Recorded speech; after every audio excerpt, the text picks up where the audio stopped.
some of the hadith. So we did speak about the protection of, but I'm not sure if it is that hadith. So we'll just read a few of these hadith and then I'll come to the rest, inshallah. So, أعوذ بالله من الشيطان الرجيم بسم الله الرحمن الرحيم والصلاة والسلام على رسول الكريم وعلى آله وصحبه أجمعين. Just to recap on some of this hadith, because I can't remember completely commenting on all the stuff. It's been a while. We have this hadith, the perfection of faith. Rasulullah sallallahu alayhi wa sallam says, لا يؤمن أحدكم حتى يحب لأخيه ما يحب لنفسه. I think we would have spoken about that topic at length at least. That none of you truly has perfected your iman until you love for your brother what you love for yourself. Right? And this pertains to every regard. It pertains for every regard, whether it be what you want for yourself of wealth, comfort, luxury, children, all of those things, but it also pertains to other aspects of life, strength, independence, all of those things apply, but also to things like spiritual well-being, closeness to Allah, love of Allah, emulation of the way of Rasulullah sallallahu alaihi wasallam. Extends to all of that. However, when we say you love for your brother what you love for yourself, it's speaking about your internal action.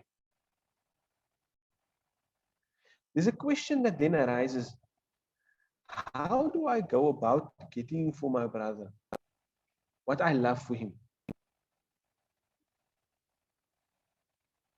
Or my sister, what I love for her? You see, it's a different question. It's a different question. And it's a funny question. It's a difficult thing for human beings to comprehend, because what this hadith is telling you is actually that you must care about all your Muslim brethren and brothers and sisters in Islam, all of those things. You must care about it. But like I said, I don't know if I said it, I don't know where I said this stuff, but care can be a painful thing at times. Because you can want something for somebody, know it's good for them, but they don't want it for themselves at that point in time. Right? And they may want something that you know is harmful for them. And then that caring is painful. So one aspect of this hadith is to know that I, as a Muslim, I must love for all my Muslim brothers and sisters what I love for myself. Right? In terms of material things, in terms of all other aspects of life, whether it pertains to my faith, my relationship with Allah, Rasulullah, all of those things, I must want it for them.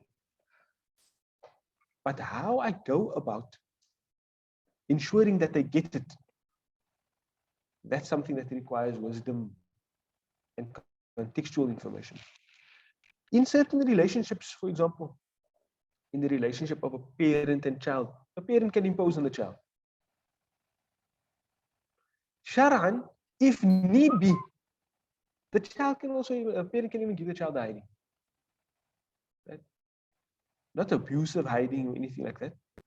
But look, there's mention of that in the hadith of Rasulullah. Rasulullah's personal practice was that he never hit any child or female.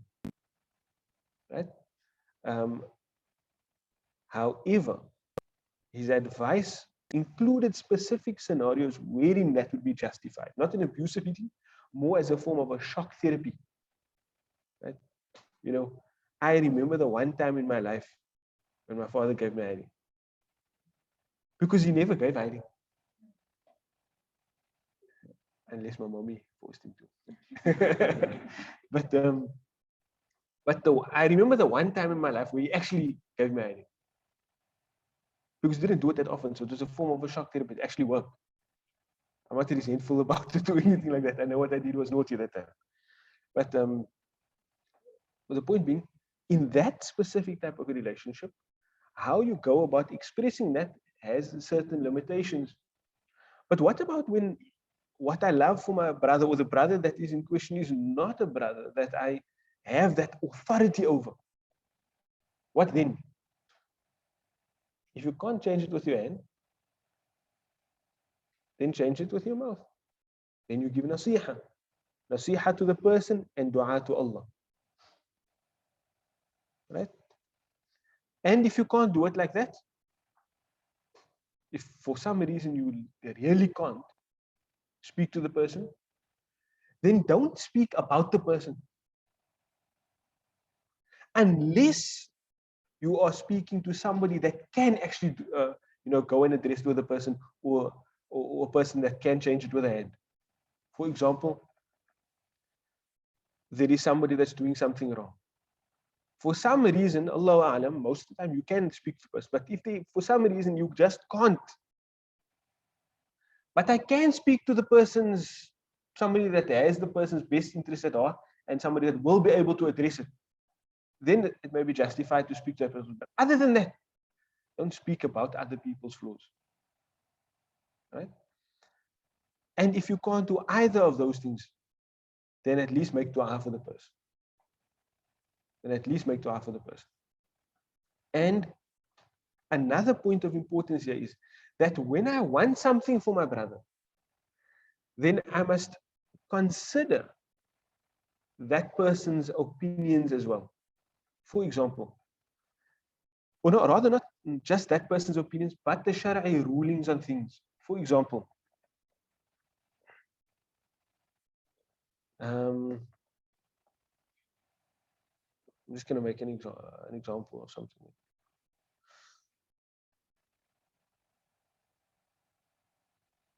Let's say,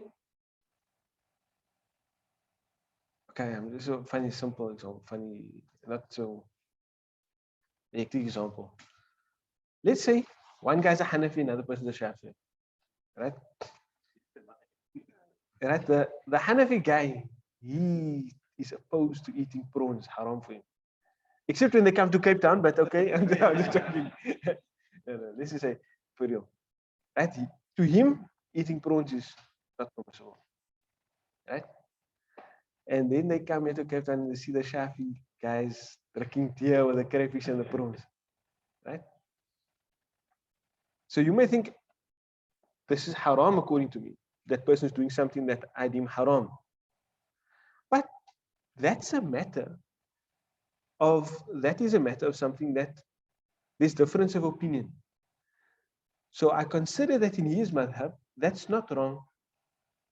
So I don't have to impose upon him and badge him, don't eat prawns, don't eat this stuff. Because according to me, it's haram. No.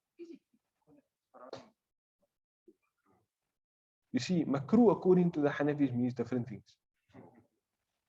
They have two types of makruh. I'm not sure of the exact ruling on this, but I think it's of the most strict types. So they have makruh tahrimi and makruh tanzihi. Right?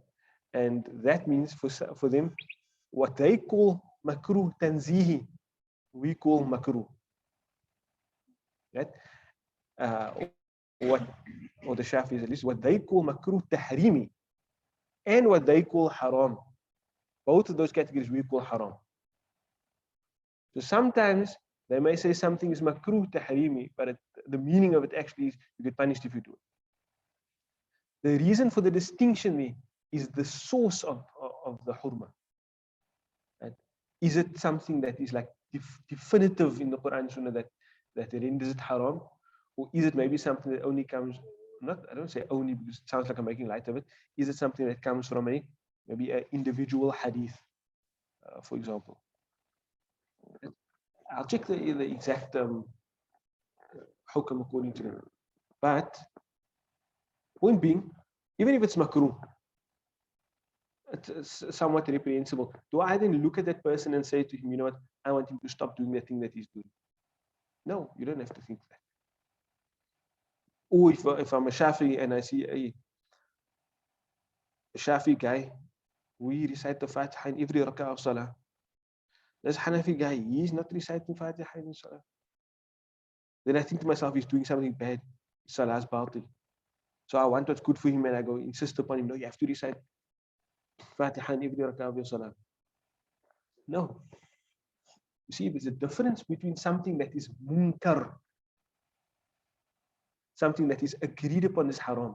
If somebody comes and they drinking wine, Hanafi, Shafi, Maliki, whatever you are, that's haram. Right? There's a certain course of action. But in those matters wherein there's valid difference of opinion, then you must be cognizant of that. And also, when things have to do, when the person is doing everything that is permissible, they're not doing haram and makruhat, for example, but you desire for them a higher state of being, then your approach to that must be more gentle, more a form of encouragement rather than rebuke.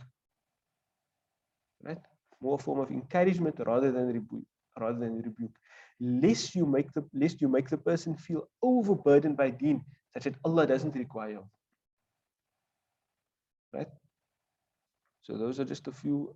I don't remember having discussed that in relation to this hadith before, but I think it's important to know that the hadith is clear.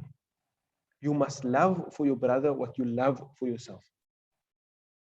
Right? And these are hadith, they're not just meant to be spoken about. We can do lots of sharh of the hadith, but essentially it's a hadith that must be imbibed within ourselves.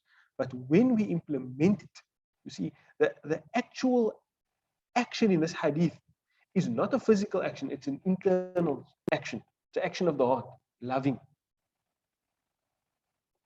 That the hadith is encouraging you to love. It's an internal, it's a qalbi action. Right? And so you must change your internal states, your internal emotions, your internal feelings towards people to that of love. But internal states, they always manifest in some way.